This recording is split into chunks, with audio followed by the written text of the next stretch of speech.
પ્રેગ્નન્સીમાં સૌથી કોમન જોવા મળતી કમ્પ્લેન એટલે કે કોન્સ્ટિપેશન. તો ચલો આજે જાણીએ થોડી ટિપ્સ એક્સપર્ટ પાસેથી two prevent constipation during pregnancy. સૌપ્રથમ આપણે જાણીએ કોન્સ્ટિપેશનના કારણો વિશે. તો સૌથી પહેલું ઇમ્પોર્ટન્ટ કારણ છે પ્રોજેસ્ટ્રોન નામનો હોર્મોન. પ્રેગ્નન્સીમાં પ્રોજેસ્ટ્રોનની માત્રા વધતી હોય છે, જેના કારણે કોન્સ્ટિપેશનની પ્રોબ્લેમ રહી શકે છે.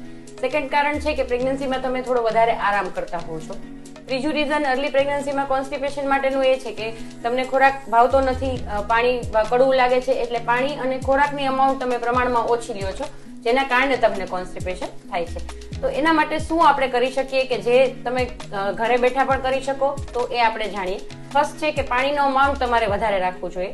તમને એમ થશે કે પાણી ભાવતું નથી, પીવાતું નથી, પણ ઘૂંટડે કરીને પાણીની માત્રા તમારે આખા દિવસમાં રાખવી જોઈએ, જેથી કારણે એડિક્વેટ તમારું હાઇડ્રેશન રહેશે તો કોન્સ્ટિપેશન નહીં રહે.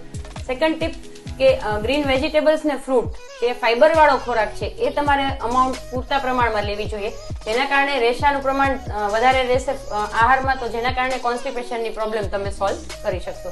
ત્રીજું, સાવ બિલકુલ રેસ્ટ કરવાના બદલે થોડું વોકિંગ, હળવું વોકિંગ, ઘરમાં હાલવા ચાલવાનું, ફરવાનું રાખવાનું, જેનાથી તમને કોન્સ્ટિપેશનની પ્રોબ્લેમમાં રાહત મળશે.